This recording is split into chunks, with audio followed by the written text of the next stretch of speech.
Okay, welcome back. So now at this point in the lesson, you have gone through that first video on section 1. It's really important because it sets up what is the speech really about. And then you've clicked on to the next video. And you also then hopefully have this Word document open on your computer. And we're going to go back and forth between the video and the document. So we'll start with a read aloud. This is the Quarantine speech given on October 5th, 1937 by Franklin Delano Roosevelt, our president at the time. I am glad to come once again to Chicago, and especially to have the opportunity of taking part in the dedication of this important project on civic betterment. On my trip across the continent and back, I have shown many evidences of the results of common sense cooperation between municipalities and the federal government, and I have been greeted by tens of thousands of Americans who have told me in every look and word that their material and spiritual well-being has made great strides forward in the past few years. Okay. So what is he saying? First and foremost, we can get from the text that he is giving this speech in Chicago. And he seems excited to be there and to have the opportunity to have taking part in the dedication of this important project of civic betterment. And betterment is to make something better, and civic is like our civic duty or country. So he's talking about a project of making our country better. And he's talking about on his trips across America and back, he's talking about how the people are starting to talk about how the small governments of city governments and state governments are working better with the big government of our federal government. So that's what's happening in here. And he's been greeted by a whole lot of Americans who are saying that their lives are getting better than they were before. So that's good news. He's starting the speech off with good news. So what I want you to do now is pause this video and use what you know about what we've read and talked about to create your marginal notes. Remember, that's just 7 words, 10 words, just a quick summary of what is Franklin Delano Roosevelt talking about here. What is he saying? Just a quick summary. And then come back to the video and we'll continue on. Ready, go.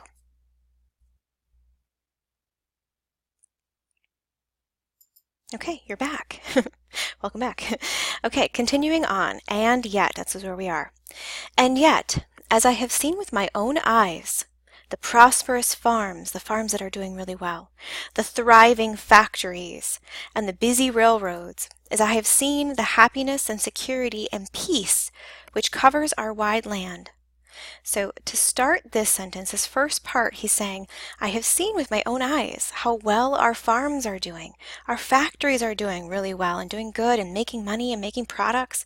Our railroads are busy, which is good at that time. Okay, and I've seen the happiness and peace we have. Okay, now keep in mind, we just got done with World War I not that long ago. So people are pretty excited about peace.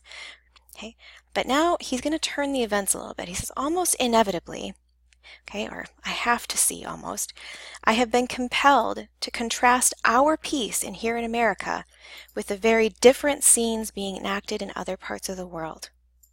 He's saying, I can see the peace here in America, but I'm seeing that there's a lot of other countries not at peace. That's what he's saying here. Let's combine our marginal notes with this paragraph, so we'll just continue on and then we'll pause.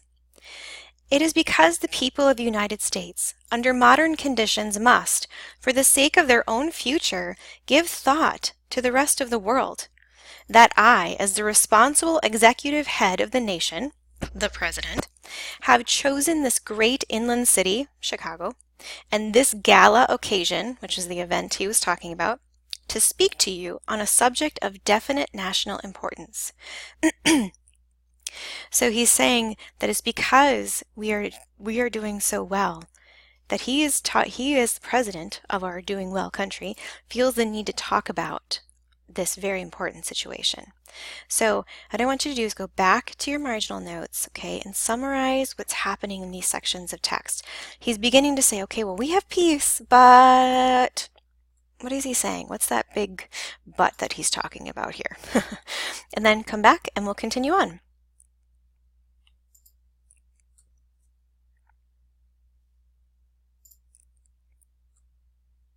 Okay, continuing on. The political situation in the world, so all of the other countries in the world, which of late has been growing progressively worse. So the political situations or the governments in other countries are getting worse, is such as to cause grave concern or big concern and anxiety to the peoples and nations who wish to live in peace and amity with their neighbors. Amity. Whenever you see that number up there, it's really important that you go down and check because it's giving you a definition. It's very helpful. So friendly.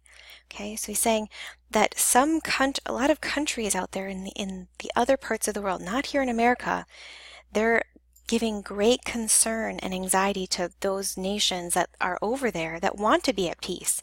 But there's some dangerous countries around them that they're not sure if they're going to be. Let's combine your marginal notes with this one here.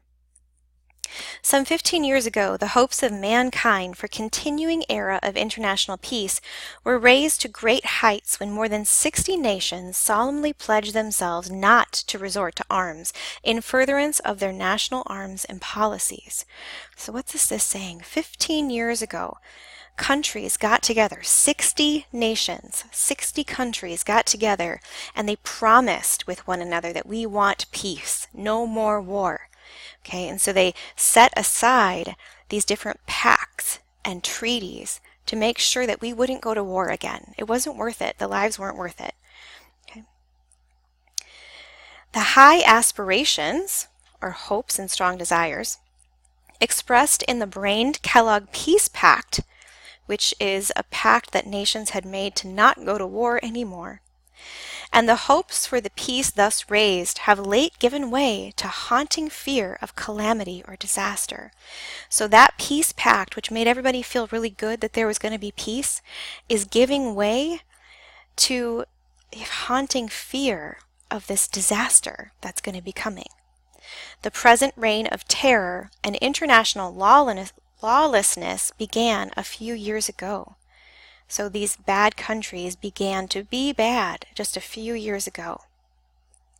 So what I want you to do is go back to your marginal notes and talk about what is Franklin Delano Roosevelt talking about here. Oh, sorry, in this section of text. Okay, go back and give it a quick reread and then summarize what is he saying. And then come back and we'll continue on.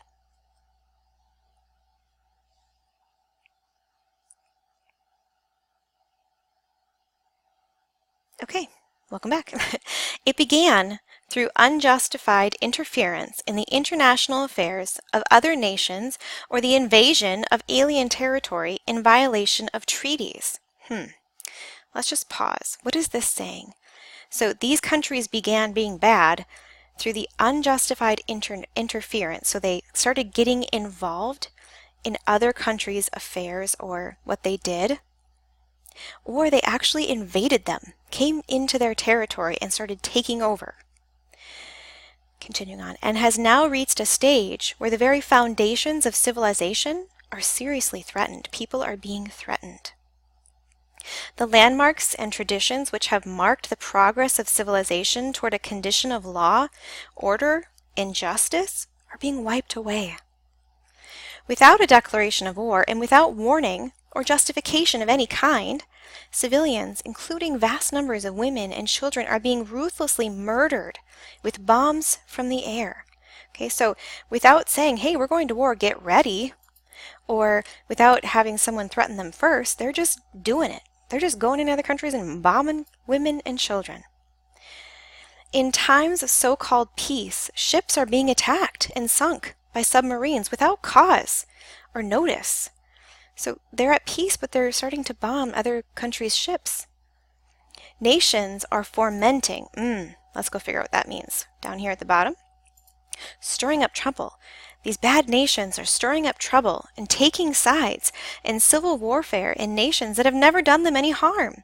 So they're taking a side against a country that's never done anything to them. Nations claiming freedom for themselves are denying it to others. Okay, so let's go back to our marginal notes and what is going on in these last two paragraphs on this page. And yeah, this section here. Then come back and we'll continue on.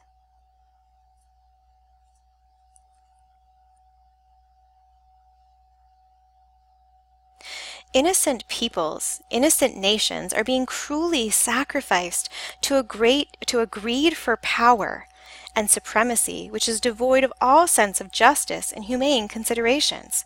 Okay, so innocent people are being cruelly sacrificed or hurt or killed because someone's greedy for power.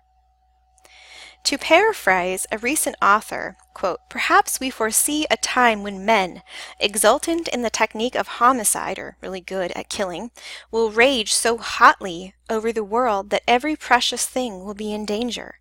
Every book and picture and harmony, every treasure garnered or gained through 2 millenniums of time. The small, the delicate, the defenseless, all will be lost or wrecked or utterly destroyed." End quote. Okay, so he's saying we might see a time when the evil will take over and everything good will go away, is basically what this means. So go back to your marginal notes and summarize what's happening in this section of text. And then we'll continue on.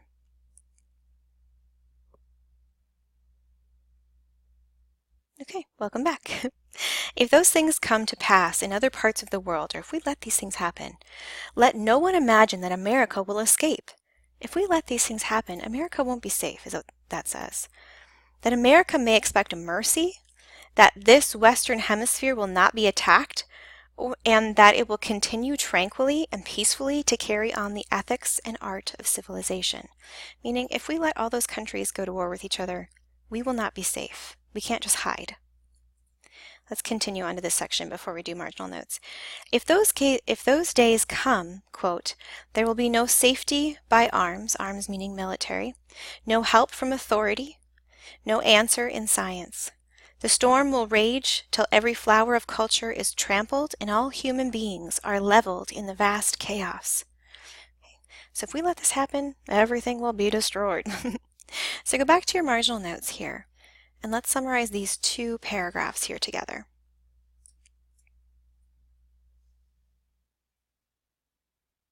Continuing on. If those days are not to come to pass, if we are to have a world in which we can breathe freely and live in amity without fear, live in peace without fear, the peace-loving nations must make a concerted effort or a collaborative effort to uphold the laws and principles on which peace alone can rest secure. So we need to work together with all those other countries who want peace to make sure that there's peace. Let's continue on before we do marginal notes. The peace-loving nations must make a concerted effort in opposition to those violations of treaties. So we have to fight those people who are violating the treaties of peace and those ignorings of human instincts which today are creating a state of international anarchy, lawlessness, political violence, or disorder.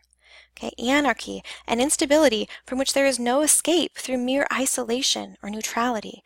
So think back to that first section where we talked about America tried to be isolated. We try to stay to ourselves. What he's saying is here is if we just try to escape because we're isolated, we can't ignore it. We can't do that. We can't ignore the instability even though we are trying to be isolated. So let's go back to the marginal notes and add in your thoughts here, and then we'll continue on.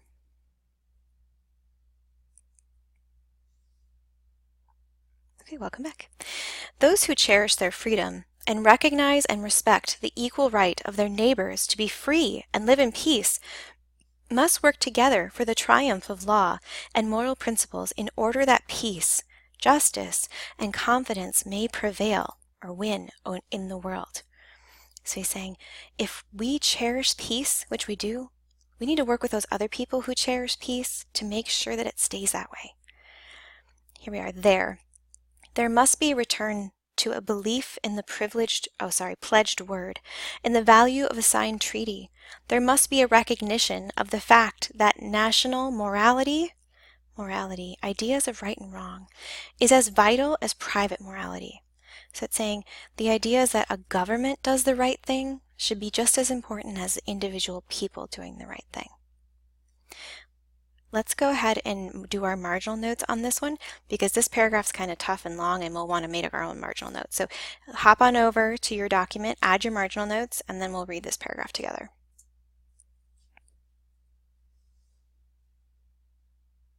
Okay, welcome back. A bishop wrote me the other day, quote, "It seems to me that something greatly needs to be said in behalf of ordinary humanity against the present practice of carrying the horrors of war to helpless civilians." So something needs to be said about what other countries are doing to these helpless people, especially women and children. Here I am. It may be It may be that such a protest might be regarded by many who claim to be realists as futile or useless. So some are saying it doesn't matter what we say or do, it's useless. But may it not be that the heart of mankind is so filled with horror at the present needless suffering that the force could be mobilized in sufficient volume to lessen such cruelty in the days ahead? So, let our hearts not be so, bad that we don't care and we don't do anything. Even though it may take 20 years, which God forbid, for civilization to make effective its corporate protest against this barbarism, surely strong voicing may hasten the day. So he's like, even if it takes 20 years for all of us to just get along, which sadly we can reflect maybe it takes longer than that, if we just get together and we use our voices and we help, that day will come sooner. So I want you to go back to your marginal notes and summarize what this bishop is saying here. Okay, because this is a quote that Roosevelt included. So what is the bishop saying here in this section? And then come back and we'll continue on.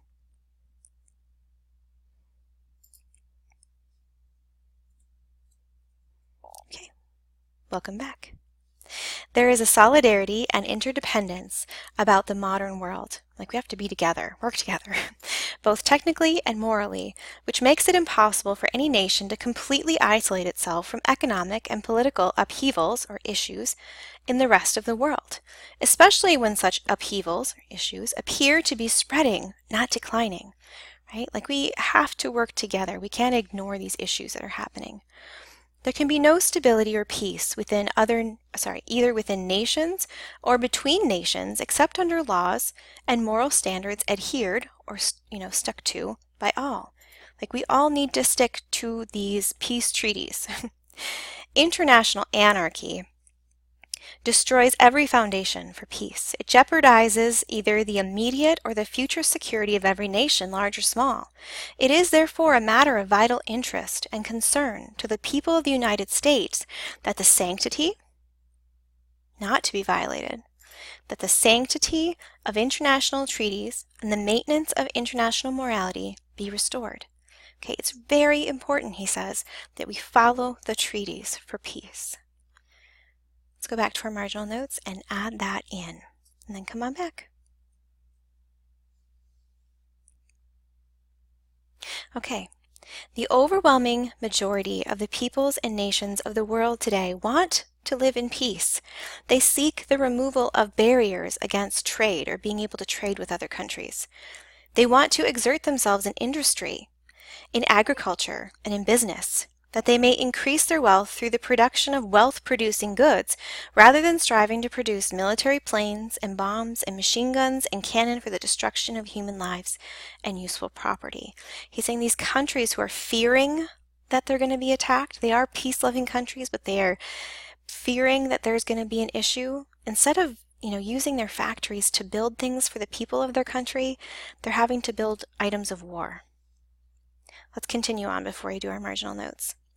In those nations of the world which seem to be piling armament or guns on armament for the purposes of aggression, and those other nations which fear the acts of aggression or violence against them and their security, a very high proportion of their national income or their money is being spent directly for guns and warfare, armaments. It runs from 30 to as high as 50%. We are fortunate. The proportion that we in the United States spend is far less, 11 or 12%. So let's go back over to our marginal notes and summarize these sections here. What is he talking about? How people are spending their money in other country, how they're building guns and weapons, and how should they be spending their money? Reflect on that over here, and then come back and we'll continue on.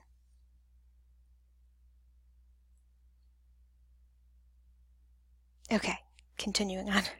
How happy are we?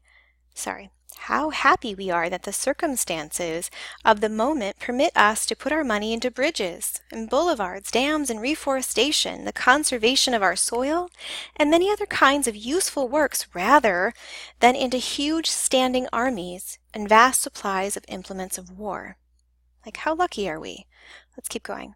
I am compelled, and you are compelled, like forced inside, nevertheless, to look ahead.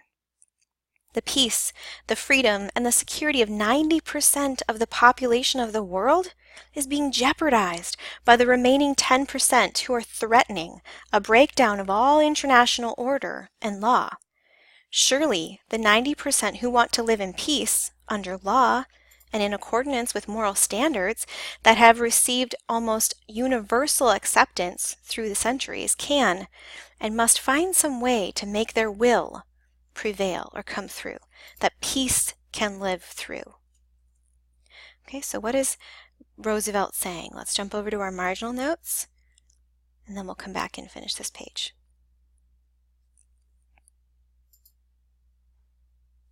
Okay, continuing on. The situation is definitely of universal concern. Like, all of us need to be worried. The questions involved relate not merely to violations of specific provisions of particular treaties, like they're not just violating like a couple things in these like peace treaties. They are questions of war and peace, of international law, and especially of principles of humanity, how we treat each other. It is true that they involve definite violations of agreements, and especially of the Covenant of the League of Nations, the Brained-Kellogg Pact, and the Nine-Power Treaty. So they're actually breaking the laws that were set out in these different treaties. But they also involve problems of world economy, world security, and world humanity. Okay, so jump over to your marginal notes. Let's add that in, and we'll continue on.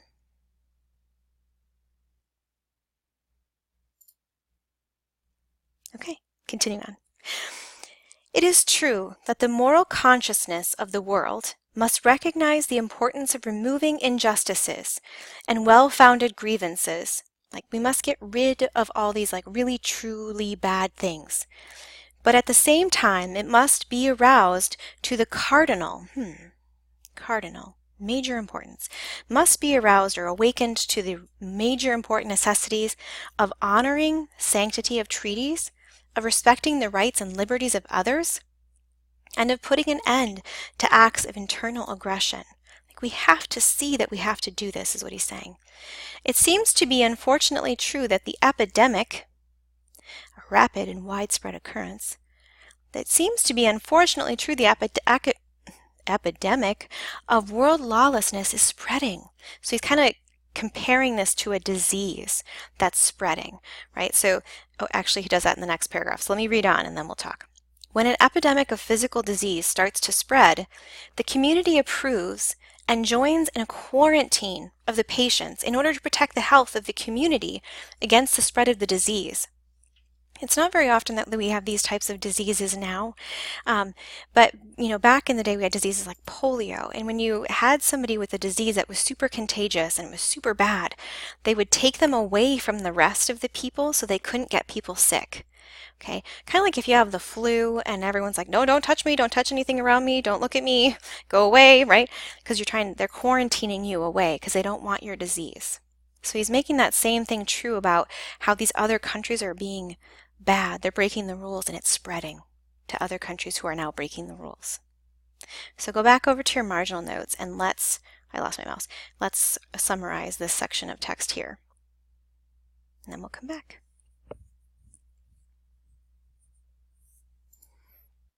Okay, let's continue on. It is my determination to pursue a policy of peace. It is my determination to adopt every practical measure to avoid the involvement in war. So he's like, I want peace and I don't want us to go to war. Here we are. It ought. It ought to be inconceivable that in this modern era and in the face of experience, any nation could be so foolish and ruthless as to run the risk of plunging the whole world into war by invading and violating. in contravention of solemn treaties, the territory of other nations that have done them no real harm and are too weak to protect themselves adequately. So he's saying, I want peace, but as a country, we should not let these, bad countries go in and invade and destroy and hurt these other weaker countries.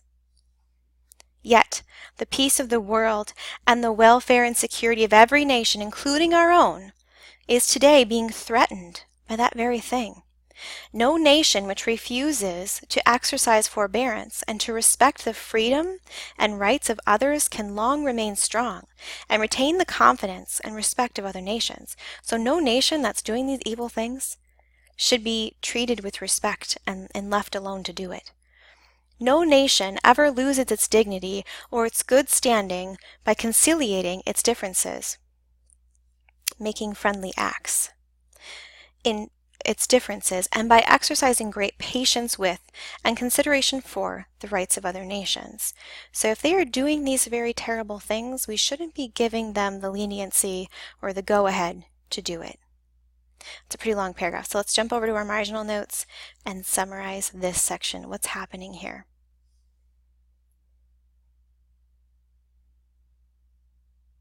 Okay, continuing on. I'm just going to scroll up a little bit here. There we go. Oh, too far. All right. War is a contagion, a spreading disease from one to another. So war is a contagion, whether it be declared or undeclared, whether we say, yeah, we're at war, you and me, we're going, or we just do it without saying it's going to happen. It can engulf states and peoples remote from the original scene of hostilities. Like it can impact or affect people that aren't even anywhere close to the situation. They're not even involved, but now it's impacting them. We are determined to keep out of war, yet we cannot insure ourselves against the disastrous effects of war and the dangers of involvement. Like we as America, we want to stay out of war. We're isolationists. We know that's what we do. But we can't ensure that we're going to, be safe when all this other stuff is going on. We are adopting such measures as will minimize our risk of involvement.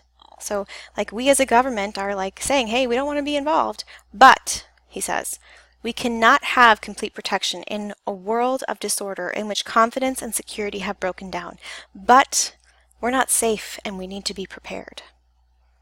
Okay, let's do this marginal note here and then we'll finish out the marginal notes here. So one more jump here and then come on back.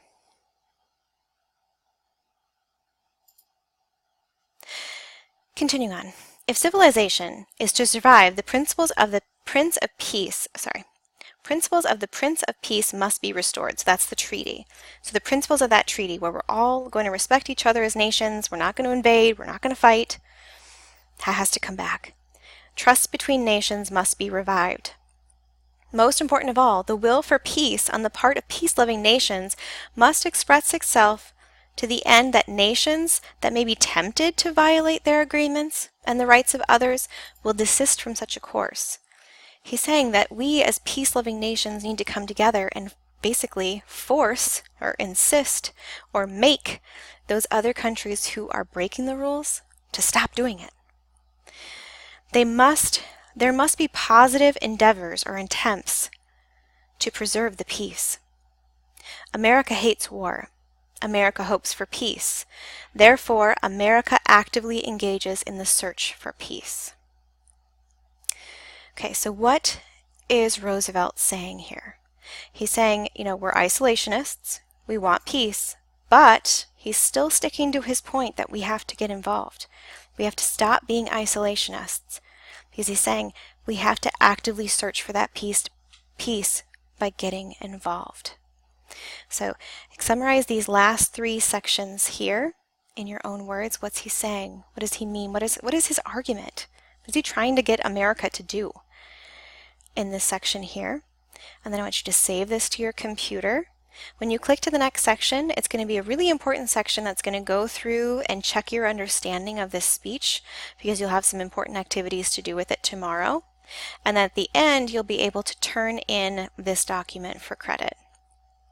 And that's all you will have today. If you have any questions or need any help with anything as you go through the lesson, please let me know. Otherwise, have a wonderful day.